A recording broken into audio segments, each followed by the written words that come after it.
오늘 한국은행 금융통화위원회가 열립니다. 기준금리 인하 가능성이 나옵니다. 미국으로부터 원화절상 압력이 높아지는 상황에서 우리 경제 상황 진단해 보겠습니다. 한국경제신문 한상춘 논설위원 모셨습니다. 위원님 어서 오세요. 네, 안녕하십니까? 한국은행 금통위가 열리는데 금리 인하 가능성 어떻게 보세요? 네, 금리 내리죠. 아마 지난 2개월 전에도 금리를 내려야 된다 하는데 금리가 동결됐습니다. 지금 우리 경기 상황을 보면 왜 금리를 더 내려야 될 것이냐 하는 측면은 대체로 보면 두 가지 요인을 좀 볼 수가 있는데요. 지표 경기 안 좋습니다. 지표로도 위안역에 포함되는 그런 수준이고요. 국민들이 느끼는 체감 경기가 아주 안 좋은 상황이거든요. 그래서 지표 경기보다 체감 경기가 안 좋을 때는 금리는 내려야 된다. 또 한 가지 우리 양극화가 되게 심합니다. 있는 사람 대비해서 없는 사람들이 사실 굉장히 지금 소득 편차가 심한 거거든요. 그래서 지니 게인스라든가 로렌스 게인스라든가 오브니 게인스를 보면 중산층이 멀어져서 대충 밑으로 가 있는 상태거든요. 그러면 이제 금리라는 변수는 일반적 정책입니다. 보편적 정책입니다. 그러면 우리 국민들이 지금 어디에 지금 소득 계층으로 있는가? 여기에 초점을 맞춰야 되거든요. 있는 사람들이야 뭐 지금 이렇게 체감 경기든 지표 경기든 이렇게 나쁘지는 않을 겁니다. 일부 지역에서 부동산이라든가 가격이 올라가는 이런 측면을 감안해 보면 또 그런 것을 강조해 보면 금리 내리면 부동산 투기라든가 뭔가 이게 심해지지 않겠느냐 이런 제각이 있을 수가 있습니다. 그런데 일반적 보편적 정책에 해당되는 금리 정책은 우리 국민들이 대다수가 어디에 속해 있느냐 또 그 속해 있는 국민들이 지금 경기 상황이 어떻게 되느냐 이런 측면을 두 가지 감안이 되는데요. 지표 경기에서 체감 경기가 더 안 좋다. 또 대부분 다 중산층이 무너져서 밑에 계층에 있다. 그 사람들의 그 생활을 보면 금리는 정책적으로 부작용이 된다 하더라도 내려야 된다 하는 시각을 갖고 있습니다. 양극화 얘기도 해주셨고 지금 중산층 얘기도 해주셨는데 이 중산층을 두텁게 해야 된다 이렇게 하는데 이 중산층의 기준 우리 가끔 얘기하다 보면 중산층이 어떤 게 중산층일까 이런 생각도 있는데 위원님 어떤 중산층의 개념은 뭐 소득 수준으로 분류하는 방법이 있고 사실 있습니다는 지금처럼 보면은 설문조사로 인해서 많이들 보는 것 같습니다. 네. 본인의 판단. 본인의 판단. 그래서 아무래도 이제 그거는 대체로 보면 그러면 이제 내가 중산층에 속해 있을까 하는 측면은 과거에 보면 대부분 다 중산층에 속해 있다 이렇게 얘기합니다. 근데 지금 상태에서 보면 중산층보다도 그 밑에 있지 않느냐 하는 시각이 많습니다. 왜 이렇게 그 사람들도 그렇게 대답하는 사람은 절대 소득수는 분명히 높아갔을 겁니다. 그런데 사실 그 있는 사람과 없는 사람의 양극화가 더 심해졌기 때문에 과거의 수준이라든가 과거보다 절대 소득 수준이 높아졌다 하더라도 상대적 빈곤감이 더 심해지거든요. 지금 보면 자 노동과 자본에서 성장을 한다 하면 지금은 뭐냐면 빅테크라든가 기술이라든가 이런 거에서 사람이 한 상층 오면 한 상층 개인적 노동력이 아니라 핸드폰이라든가 뭔가 정보이라든가 뭔가 이런 거에 의해서 사실 그 노동력이라든가 이런 것이 기술과 융합되어 있는 측면이거든요.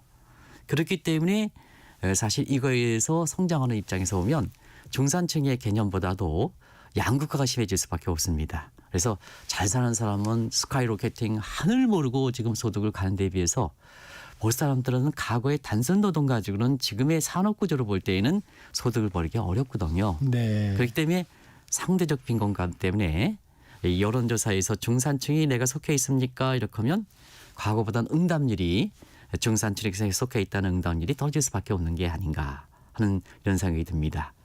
지금 지표금리, 체감경기 모두 안 좋다고 하셨는데 그러면 금리 인하, 하반기 금리 인하 전망도 뭐 몇 차례 더 하는 겁니까? 네.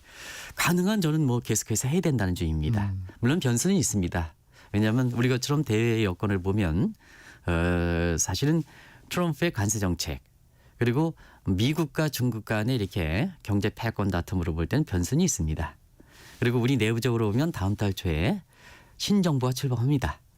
그리고 지금 한국은행의 그 금리를 결정할 때는 데이터 디펜던트 방식입니다. 그때 발표되는 경제 지표 예를 들어서 물가라든가 그다음에 실업률과 같은. 근데 우리는 이제 한국은행의 설립 목표가 미국처럼 양대 목표를 추구하지는 않습니다. 또 이것도 좀 개편돼야 되는데요. 미국은 물가 안정에 고용 창출이라는 변수가 있거든요. 네. 근데 우리는 고집스럽게 물가만 안정을 합니다.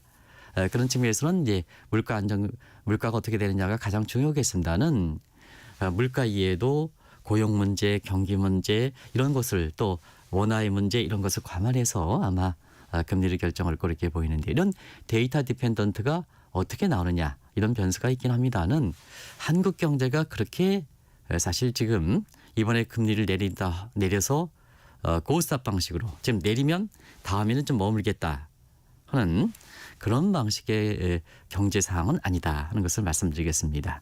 그래서 여건이 되면 금리는 계속해서 내려야 된다 하는 것을 말씀드리겠습니다. 이 재정도 좀 풀 것으로 보여요. 일단 새 정부가 들어서면 지금 민주당에서도 추경을 할 것으로 보이고 추가로 그다음에 김문수 후보도 당장 그냥 한 30조 원 정도의 추경을 하겠다 이렇게 얘기를 하고 있는데 이 재정 정책이 이렇게 함께 따라가야 하는 게 적절한가요?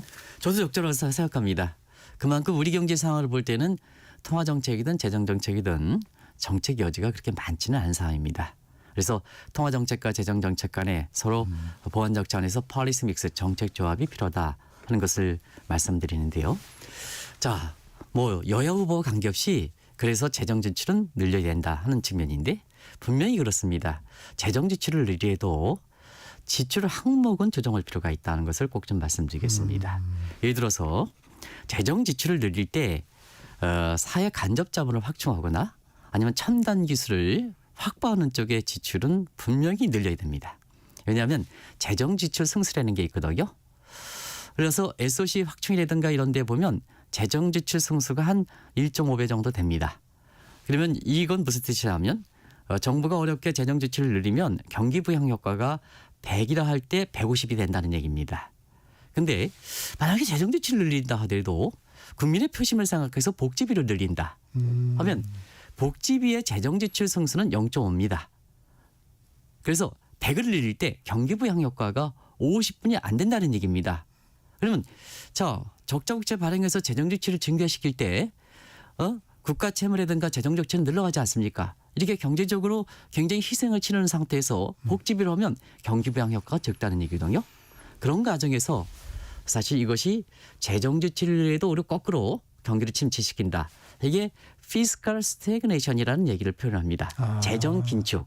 그래서 많은 사람들은 뭐냐면 재정 지출을 넣으면 경기 부양 효과가 있다 이렇게 얘기하는데 지금은 세출 항목을 따라서 다르다. 그래서 지금 상태에서 대선 후보들이 재정 지출을 늘리고 또 여기에 필요한 재원을 위해서 추경을 확보해야 된다 하는 측면에서 새로운 정부가 누가 이렇게 오든 간에 추경 편성이라든가 이런 것이 이제 가장 당진 국면이라고 이렇게 보여지는데요.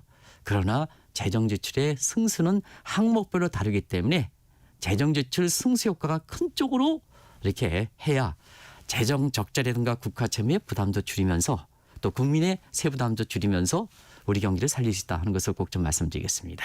무조건 돈을 푼다고 부양이 되는 게 아니고 이 항목이 참 중요해 보이네요. 예, 그렇습니다. 들어보니까. 네네. 그렇게 되면 근데 어차피 국채를 발행을 해야 될 텐데 그러면 국채 금리가 뛰지 않을까요? 네. 우리 같은 경우는 이제 다른 국가에서 비교해 보도록 하겠습니다. 결국 국채 수요 부분이 어떻게 될 것이냐. 자, 대부분 다 우리뿐만 아니라 세계적으로 보더라도 감세 정책 추진하고 재정 지출을 늘리는 정책을 하거든요. 그런 각도에서 보면은 국가의 디폴트 상황이 우려가 된다. 하기 때문에 미국에서 보는 국가 신용 등급 강등이 왜 그러느냐 하면 이 국가 신용 등급이 별도의 등급이 아니라 장기채에 대한 등급이 그날의 국가 신용 등급이거든요. 네. 그러면 그게 안전해야지 사실 국채 금리가 올라가지 않는데요. 지금 상태에서 미국의 국가 채무는 GDP 대비해서 지금 100%입니다. 일본 같은 경우도 270%입니다. 이 국가들은 재정 지출을 위해서 적자 국채를 발행한다면 디폴트 위험이 증가되면서 사실은 국채 금리가 올라갈 수밖에 없습니다. 이러면 재정 지출 일이에도 자 국채 금리가 올라가지 않습니까? 금리가 올라가면 민간 소비가 떨어지죠. 그리고 설비 투자가 늘어나지 않죠.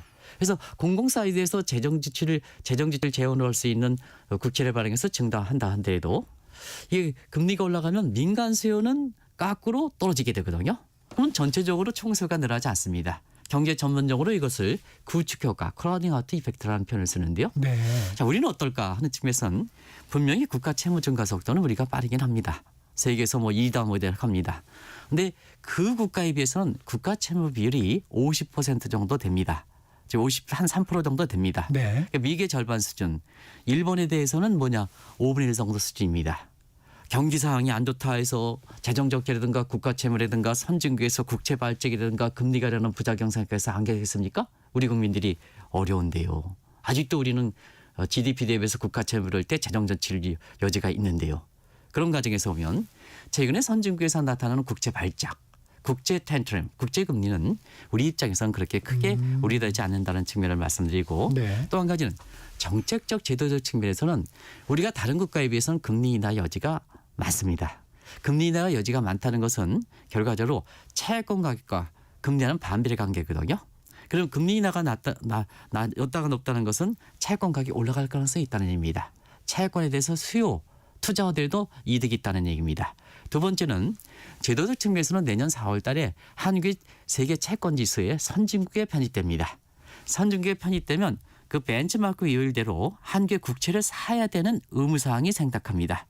그런 과정에서 볼 때는 다른 국가에 비해서는 제도 정책적으로는 우리 국채를 소화할 수 있는 그래서 국채 발작이라든가 금리 상승을 일으키지 않고 여건이 있기 때문에 지금의 경기 상황으로 볼 때에는 재정 조치를 늘려야 된다 하는 다만 항목을 조정해서 이런 시각을 이렇게 말씀드린다 하는 것을 있습니다. 이 금리 인하와 환율과의 관계도 좀 궁금합니다. 요즘 환율에 관심이 많습니다. 어떻습니까? 네, 많은 사람이 그렇습니다. 이번에 한미 협상 과정에서 일본에서 거론되지 않았던 원화 평가 절상 압력 이걸 지금 거론됐다 해서 이 부분에 대해서 굉장히 이번에 긴장을 하고 있죠. 긴장을 하고 있고 이번에 우리 경기 생각해서 금리를 내리면 원화가 추가적으로 절하되니까 경우에 따라서는 조만간 발표되는 미국의 트럼프 정부의 첫 환율 보고서에서 환율 조작으로 걸리는 게 아니냐 하는 시각에서 이렇게 금리 인하에 좀 신중을 기울 것으로 하는 시각도 있습니다.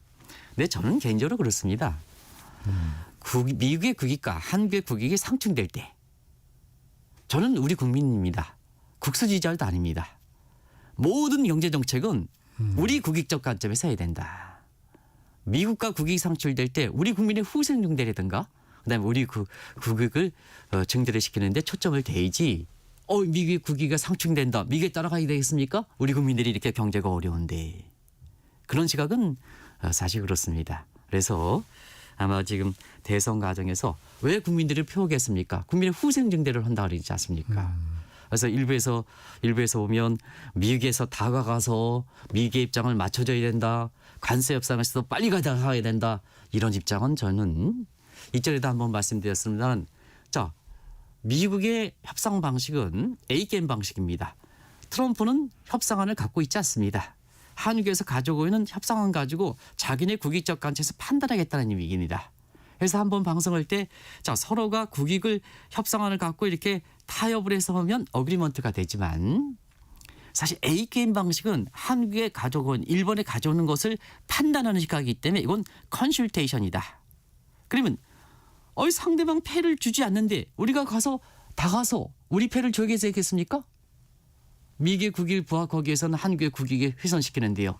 그래서 협상에 대해서는 가능한 좀 늦춰야 된다는 시각을 말씀드렸는데요. 지금 대부분 국가들이 전부 협상을 늦추고 있지 않습니까? 우리뿐만 아니라 대부분까지 늦추지 않습니까? 그러니까 트럼프가 관세에 대해서 불리하니까 이제 보복 관세라든가 문제에 대해서 본인들도 살아야 되니까 거기에 유연한 입장을 취하는 거 아니겠습니까? 그런 쪽으로 이 통화정책이라든가 그다음에 금리 인하라든가 환율 문제도 그런 각도에서 보실 필요가 있는 것이 아닌가 하는 생각이 듭니다. 현안이었던 관세 협상 문제까지도 지적해 주셨습니다. 여기까지 듣겠습니다. 지금까지 한국경제신문 한상춘 논설위원과 말씀 나눴습니다. 고맙습니다. 네, 고맙습니다.